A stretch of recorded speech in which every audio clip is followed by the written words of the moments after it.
ಇಲ್ಲ. ನಾನೊಂದು ಬಗೆದರೆ ದೈವ ಒಂದು ಬಗೆಯಿತ್ತು. ಇದುವೇ ಈ ಜಗದ ನೇಮ.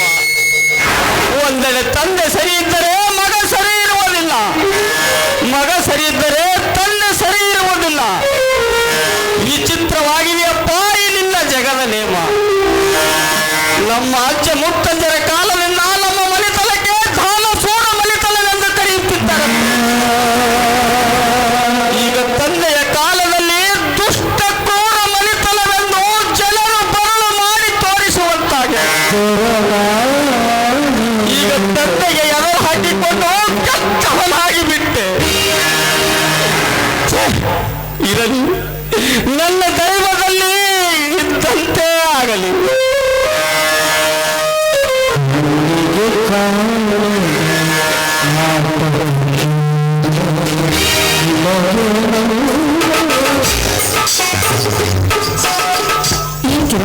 ಈಗ ದೀರ್ಘವಾದ ವಿಚಾರದಲ್ಲಿ ನೋಡ್ಕೊಂಡು ಹೇಳ್ತಾ ಇದ್ದೀನ.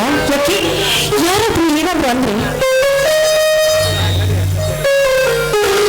ಯಾಕೆ ಕಿರಣ್ ಈ ಬಡವ ಜೊತೆ ಮಾತಾಡಲು ನನಗೆ ಬೇಸರವೇ?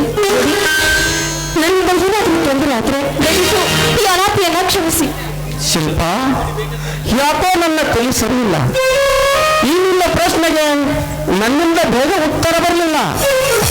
ಶಿಲ್ಪ, ಈ ವಿಷಯದಲ್ಲಿ ಕ್ಷಮಿಸಬೇಕಾದವನು ನಾನಲ್ಲ ಶಿಲ್ಪ, ನೀನು. ಈ ಅಲ್ಪರಿಗೆ ಅಷ್ಟೊಂದು ಗೌರವನ? ಶಿಲ್ಪ, ನಾನೊಂದು ಮಾತು ಕೇಳಲು ಕೇಳಿ ಬೇಡವರು. ನೀನು ಹೇಳಿದ ಹಾಗೆ ನನ್ನ ಬಾಳ ಸಂಗಾತಿಯಾಗಲು ಒಪ್ಪಿಗೆ ತಾನೆ? ನೋಡಿ ಕಿರಣ್, ನೀವು ಶ್ರೀಮಂತರ ಮನೆತನದಲ್ಲಿ ಬಂದು ಹೀಗಿರುವಾಗ ಈ ಬಡವಿ ಕೊಡುಗೆ ಯಾರು ಕಟ್ಟುವರು? ಶಿಲ್ಪ, ಪ್ರೇಮಕ್ಕೆ ಬಡತನ ಸಿರಿತನ ಮುಖ್ಯವಲ್ಲ, ಒಬ್ಬರಿಗೊಬ್ಬರು ಅರಿತು ಮಾಡುವುದೇ ಮುಖ್ಯ. ನನ್ನ ಮನಸ್ಸಿನ ನಿರ್ಧಾರ ಸ್ಪಷ್ಟವಾಗಿ ಹೇಳುವುದೇನೆಂದರೆ, ನನ್ನ ಜೀವನದಲ್ಲಿ ಮದುವೆ ಆಗಬಹುದೆಂದರೆ ನಿನ್ನೊಂದಿಗೆ ಮಾತ್ರ. ಇಲ್ಲದಿದ್ದರೆ ನಿನ್ನ ನೆನಪಿನಲ್ಲಿ ಬ್ರಹ್ಮಚಾರಿಯಾಗಿ ಕಾಲ ಕಳೆಯಿ ಶಿಲ್ಪ, ಬ್ರಹ್ಮಚಾರಿಯಾಗಿ ಕಾಲ ಕಳೆಯಿ. ಅಲ್ಲ ಕಿರಣ್, ಮದುವೆ ಆದ್ರೆ ಸಣ್ಣ ಹುಡುಗರ ಆಟ ಇಲ್ಲ, ಅದು ಜನ್ಮ ಜನ್ಮದ ಋಣಾದ ಬಂದ. ನೋಡಿ, ನೀನು ವಿಚಾರ ಮಾಡಿ ನೀನು ಕಲಿಬೇಕಾದರು. ಶಿಲ್ಪ, ನೀನು ಹೇಳುತ್ತಿರುವುದು ನೋಡಿದರೆ ನನ್ನೊಂದಿಗೆ ಮದುವೆ ಆಗಲು ಒಪ್ಪಿಗೆಲ್ಲದಂತಾಯಿತು. ಹಾಕಿದಿಲ್ಲ, ನೀವು ನನ್ನನ್ನು ಪ್ರೀತಿ ಮಾಡ್ತೀರಿ ಅಂತ ಹೇಳ್ತಾ ಇದ್ದೀರಲ್ಲ, ನಾಳೆ ನೀವು ನನ್ನನ್ನು ಪ್ರೀತಿಸಿ ಮದುವೆ ಆಗುತ್ತೀರಿ ಎಂದು ಕಲ್ಕೊಟ್ರೆ ನಿನಗಿಷ್ಟು ಹೇಳಿದರೂ ನಂಬಿಕೆ ಬರಲಿಲ್ಲ ತಾನೆ? ಉದಯಿಸುವ ಸೂರ್ಯ ಚಂದ್ರನ ಮೇಲೆ ಆಣಿ ಮಾಡಿ ಹೇಳಿದೆ, ನೀನೇ ನನ್ನ ಧರ್ಮ ಪತ್ನಿ ಎಂದು. ಈಗಲಾದರೂ ನಂಬಿಕೆ ಬಂತಲ್ಲ? ನಾನು ಮಾತಾಡಿದ ಮಾತಿಗೆ ತಪ್ಪಾಗಿ ಭಾವಿಸಬೇಡಿ.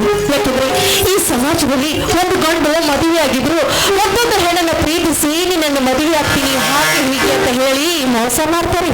ಅಷ್ಟೇ ಯಾಕೆ, ಅದು ಅಲ್ಲದೆ ಒಂದು ಹೆಣ್ಣಿಗೆ ಪ್ರೀತಿಸಿ ಅವಳ ಮೈಸುಕೊಂಡು ಕೊನೆಗೆ ಆ ಹೆಣ್ಣಿಗೆ ಕೈ ಕೊಡ್ತಾರೆ ಗಂಡಸರು. ಹೀಗಿರುವಾಗ ಈ ಪ್ರಪಂಚದಲ್ಲಿ ಯಾರನ್ನು ನಂಬಬೇಕು ಯಾರನ್ನು ಬಿಡಬೇಕು ಅನ್ನೋದು ಗೊತ್ತಾಗೋದಿಲ್ಲ. ಅದಕ್ಕೆ ನಾನು ಈ ರೀತಿ ಮಾತನಾಡಬೇಕಾಯ್ತು. ಯಾಕೆ ನಾನು ಮಾತನಾಡಿದ ಮಾತಿನಲ್ಲಿ ಏನಾದರೂ ತಪ್ಪಿದೆಯಾ?